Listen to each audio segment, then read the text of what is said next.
അപ്പോൾ ഞങ്ങൾ കൊല്ലത്തേക്ക് അപ്പൻ ട്രാൻസ്ഫറായി വരുമ്പം എൻ്റെ വീടിൻ്റെ തൊട്ടടുത്ത വീട്ടിൽ യേശുദാസ് വരും. അപ്പോൾ 72-ലാണ്. അപ്പോൾ അദ്ദേഹം സിനിമയിൽ വന്നിട്ട് 10 വർഷമേ ആയിട്ടുള്ളൂ. 61-ലാണ് അദ്ദേഹം സിനിമയിൽ വരുന്നത്. അപ്പോൾ അദ്ദേഹത്തിൻ്റെ ഏറ്റവും നല്ല പ്രൈം ടൈമിലുള്ള പാട്ടുകളാണ് അന്നേരം വരുന്നത്. ചക്രവർത്തിനി, വസുമതി, അങ്ങനെ കുറേ നല്ല പാട്ടുകൾ. അതൊക്കെ എനിക്ക് ബൈ ഹാർട്ടാണ്. അപ്പോൾ തൊട്ടടുത്ത വീട്ടിൽ ഇദ്ദേഹം വരുമെന്നുള്ളത് നമുക്കറിയില്ല. അവിടുത്തെ പയ്യൻ എൻ്റെ കൂടെ പഠിക്കുന്നുണ്ടായിരുന്നു. അങ്ങനെ ഞാൻ അറിഞ്ഞത് ഇങ്ങനെ യേശുദാസ് അവിടെ വരും എന്നുള്ളത്. അങ്ങനെ പിന്നെ അദ്ദേഹം വന്നപ്പോൾ അദ്ദേഹത്തിനെ കാണുന്നു. എന്നെ വിളിച്ചിട്ട് 5-6 പാട്ട് പാടിച്ചു. അപ്പോൾ എന്നോട് പറഞ്ഞു, നിൻ്റെ ശബ്ദമൊക്കെ കൊള്ളാം, സംഗീതം പഠിച്ചിട്ടുണ്ടോ എന്ന് ചോദിച്ചു. ഞാൻ പറഞ്ഞില്ല. ഈ രംഗത്ത് നിൽക്കണമെങ്കിൽ അത്യാവശ്യം ചില സംഗീതമൊക്കെ പഠിക്കണം എന്ന് പറഞ്ഞു എൻ്റെ അടുത്ത്. അപ്പോൾ അന്നേരം എൻ്റെ മനസ്സിൽ ഇത് കയറി. അങ്ങനെയാണ് ശരിക്കും പറഞ്ഞാൽ ഇത് മതി എന്ന് തീരുമാനിച്ചത്. കാരണം അന്ന് വൈകിട്ട് ഇദ്ദേഹത്തിൻ്റെ കൂടെ ഒരു ഗാനമേള ഉണ്ടായിരുന്നു, അതിന് പോയി. അപ്പോൾ അവിടെ ചെന്നപ്പം, പ്രത്യേകിച്ച് അന്നത്തെ കാലം, നമുക്ക് ഈ ഫോട്ടോകൾ മാത്രമേ കണ്ടിട്ടുള്ളൂ എല്ലാവരും, വിഷ്വലൊന്നുമില്ല. അന്ന് ക്യാമറ പോലും അന്ന് എനിക്ക് തോന്നുന്നു ആരുടെയും കയ്യിലുള്ള സമയമല്ല. ഇന്നിപ്പം മൊബൈൽ ഉള്ളതുകൊണ്ട് നമുക്ക് എപ്പോൾ വേണമെങ്കിലും എവിടെ വേണമെങ്കിലും എടുക്കാം. മറ്റേ അന്ന് ക്യാമറ എന്നൊക്കെ പറഞ്ഞാൽ വലിയ ആരുടെയെങ്കിലുമൊക്കെ കയ്യിലേ ഉള്ളൂ. അപ്പോൾ അങ്ങനെ ഇദ്ദേഹത്തെ നേരിട്ട് കണ്ടപ്പോൾ ഇതാണ് യേശുദാസ് എന്നുള്ള ആ ഒരു ഫീലായിരുന്നു മനസ്സിൽ. അത് കഴിഞ്ഞ് ഗാനമേളയ്ക്ക് വന്നപ്പം അവിടെ മണ്ണ് നുള്ളിയിട്ട് താഴെ വീഴില്ല, അത്ര ജനം. 1, 2 ഇദ്ദേഹത്തെ ഓരോരുത്തർ തൊട്ടു നോക്കുന്നു, പിടിക്കുന്നു. അങ്ങനെയൊക്കെ ആയപ്പോഴത്തേക്കും നമുക്കും ഇതൊരു കൊള്ളാലോ എന്നുള്ളൊരു. അതുകൂടാതെ ആ ഓർക്കസ്ട്ര പിന്നെ മെറൂൺ കളറിലുള്ള ഡ്രസ്സായിരുന്നു അവരിട്ടിരുന്നത്.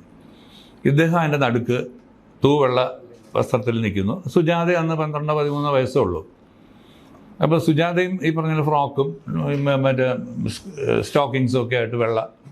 അപ്പോൾ കാണാനും കൊള്ളാം, നല്ലൊരു എഫക്റ്റ് ഉണ്ട്. പിന്നെ ഈ ശബ്ദം പുറത്തോട്ട് വന്നപ്പം അതൊരു വല്ലാത്തൊരു ഫീലായിരുന്നു അത്. അപ്പോൾ അന്ന് അവിടെ വെച്ച് തീരുമാനിച്ചു, മതി, നമുക്ക് ഇതാണ് നല്ല വഴിയെന്ന്. അങ്ങനെ തീരുമാനിച്ചാണ് ഞാൻ സംഗീതം മുമ്പോട്ട് കൊണ്ടുപോയത്. അങ്ങനെ പ്രീ ഡിഗ്രി കൊലച്ചു, പൊട്ടി. അത് കഴിഞ്ഞപ്പോഴത്തേക്കും അപ്പൻ്റെ ആ ഒരു ഇത് പോയി. കാരണം ഡോക്ടർ എന്നുള്ള ആ ഒരു ഇത് പോയി. ഇനി BSc കഴിഞ്ഞിട്ട് പിന്നെ നമുക്ക് പറ്റത്തുള്ളൂ, അല്ലാതെ. അപ്പോൾ അങ്ങനെ BScക്ക് എനിക്ക് താല്പര്യമില്ലായിരുന്നു. അപ്പോൾ ഞാൻ കോമേഴ്സ് എടുത്തു. അപ്പോൾ പിന്നെ പുള്ളി ഉറപ്പിച്ചു, ഇനി രക്ഷയില്ല.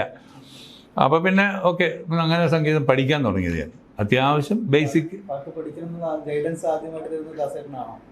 എന്നോട് പറഞ്ഞ ആ ഒരു വാക്കാണ് എനിക്ക് കൂടുതൽ അത്യാവശ്യം ഈ രംഗത്ത് നിൽക്കണമെങ്കിൽ സംഗീതം പഠിക്കണം എന്ന് പറഞ്ഞിട്ടുണ്ട്. അതെ.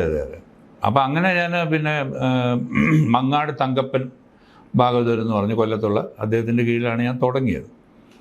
അതൊരു ഈ പറഞ്ഞ 1.5 വർഷമേ പോയുള്ളൂ മുമ്പോട്ട്. അത് കഴിഞ്ഞ്, കാരണം അദ്ദേഹം വളരെ സ്ട്രിക്റ്റ് ആയിരുന്നു. അപ്പം കാരണം ശബ്ദത്തിൻ്റെ കാര്യത്തിലൊക്കെ അന്നത്തെ ചില ഭാഗവതന്മാരൊക്കെ അവരുടെ ഒരു ശൈലിയിൽ പാടാനായിട്ട് നിർബന്ധിക്കും. കാരണം അതങ്ങനെയാണ്. ഇപ്പം നമ്മൾ ചെമ്പൈ വൈദ്യനാഥ ഭാഗവതരുടെ പാട്ട് കേട്ടാൽ നമുക്ക് ആ ശബ്ദത്തിലൊന്നും തോന്നില്ല, അല്ലേ?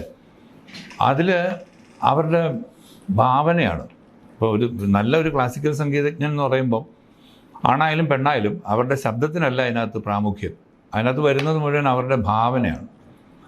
അതുപോലെ അവരുടെ ശൈലിക്ക് വ്യത്യാസം വരാം. ഇപ്പോൾ ഇന്ന് പാടുന്ന പോലെ ആയിരിക്കില്ല ചിലപ്പം നാളെ പാടുമ്പോൾ. അപ്പോൾ അതൊക്കെയാണ് അവരുടെ ആ ഒരു സ്കില്ലെന്ന് പറയുന്നത്. പക്ഷേ ലൈറ്റ് മ്യൂസിക്കിൽ അങ്ങനെയല്ല. നമുക്ക് ആ ഭാവം ഒക്കെ വരുന്നത് ശബ്ദത്തിലാണ്. അതുപോലെ അക്ഷരങ്ങൾ പറയുന്നതിൽ, അങ്ങനെയൊക്കെയുള്ള കുറേ ഇതിലാണ് ലൈറ്റ് മ്യൂസിക് പോകുന്നത്. അപ്പോൾ ഇദ്ദേഹം ഇങ്ങനെ ഈ ക്ലാസിക്കൽ തന്നെ നിർബന്ധിക്കുമ്പം എനിക്ക് അങ്ങനെ ഒരു പേടി, ദൈവം ഇനി ഈ ശൈലിയിലോട്ട് ഞാൻ പോവുമോ? അപ്പോൾ കാരണം അതുവരെ എൻ്റെ മനസ്സിലിരിക്കുന്ന യേശുദാസിൻ്റെ ശബ്ദമാണ്. അപ്പോൾ അതിൽ നിന്ന് മാറാൻ എനിക്കും ബുദ്ധിമുട്ട്. അന്ന് കൂടുതൽ ഈ സിനിമ പാട്ട് കേട്ടിട്ട് അത് മറ്റേ റേഡിയോയിൽ കേട്ടിട്ട് നമ്മളത് 2-3 പ്രാവശ്യം കേൾക്കുമ്പോൾ പഠിക്കും. ക്ലാസിക്കലിനെ കാണുന്നില്ല. ക്ലാസിക്കൽ ഇത്രയ്ക്ക് ആവശ്യമുണ്ടെന്നൊന്നും നമുക്ക് തലയിൽ അന്നേരം പോകുന്നില്ല. 10-18 വയസ്സായി. പക്ഷെ ഇതൊരു മസ്റ്റാണ്. അല്ലെങ്കിൽ ബേസിക്കായിട്ട് നമുക്ക് പാട്ടിന് ആവശ്യമുള്ളൊരു സാധനമാണെന്ന് നമ്മൾ മനസ്സിലാക്കുന്നില്ല. നമ്മൾ ഈ സിനിമാ പാട്ട് കേട്ടിട്ട് അതുപോലെ അത് പാടുന്നു. ആ മ്യൂസിക്കൊക്കെ കറക്റ്റായിട്ട് കിട്ടിയാൽ അതുപോലെ നമ്മൾ ആ സ്ഥലത്ത് പാടും. പക്ഷേ ഇത് കൃത്യമായിട്ട് അതിൻ്റെ അളവുകളും കാര്യങ്ങളും ഒക്കെ പഠിച്ച് വരേണ്ടതാണ് എന്നുള്ളത്, ആ ഒരു സീരിയസ്നെസ് വരുന്നത് പിന്നെയും കുറേ വർഷങ്ങൾ കഴിഞ്ഞിട്ടാണ്. അപ്പോഴത്തേക്കും വർഷങ്ങൾ കടന്നു പോവുകയാണ്. നമ്മുടെയും അവസരങ്ങളും അന്നേരം ഈ പറഞ്ഞ പോലെ കിട്ടാതെ പോകുന്നുണ്ട്. കാരണം എന്ന് വെച്ചാൽ വേറെ ഒന്നുമല്ല, ഈ സംഗീതം പഠിക്കാനായിട്ട് നമ്മൾ പോയി കഴിഞ്ഞാൽ ഉള്ള അവസരം കൂടെ കിട്ടില്ല. അപ്പോഴത്തേക്കും നമ്മളും ഇതിനകത്തുനിന്ന് മാഞ്ഞു പോകും. അപ്പോൾ ആ നിൽക്കുന്ന ലെവലിൽ അങ്ങോട്ട് മുമ്പോട്ട് പോകണമെന്നുള്ള ആഗ്രഹത്തിൽ ഇതിന് വലിയൊരു ഇമ്പോർട്ടൻസ് കൊടുത്തില്ല. അതാണ് പറ്റിയത്. പക്ഷേ പിന്നീട് ബേസിക്കായിട്ട് കുറച്ച് കാര്യങ്ങൾ പഠിച്ചു, കുറച്ച് കീർത്തനങ്ങളും വർണ്ണങ്ങളും ഒക്കെ പഠിച്ചപ്പോഴത്തേക്കും നമുക്ക് അതിൻ്റെ ആ കയറ്റിറക്കങ്ങൾ അത്യാവശ്യം ഒന്ന് മനസ്സിലാക്കാനായിട്ട് പറ്റുന്നുണ്ടായിരുന്നു. കാരണം അപ്പോഴത്തേക്കും റെക്കോർഡിങ്ങിലേക്ക് ഇറങ്ങി.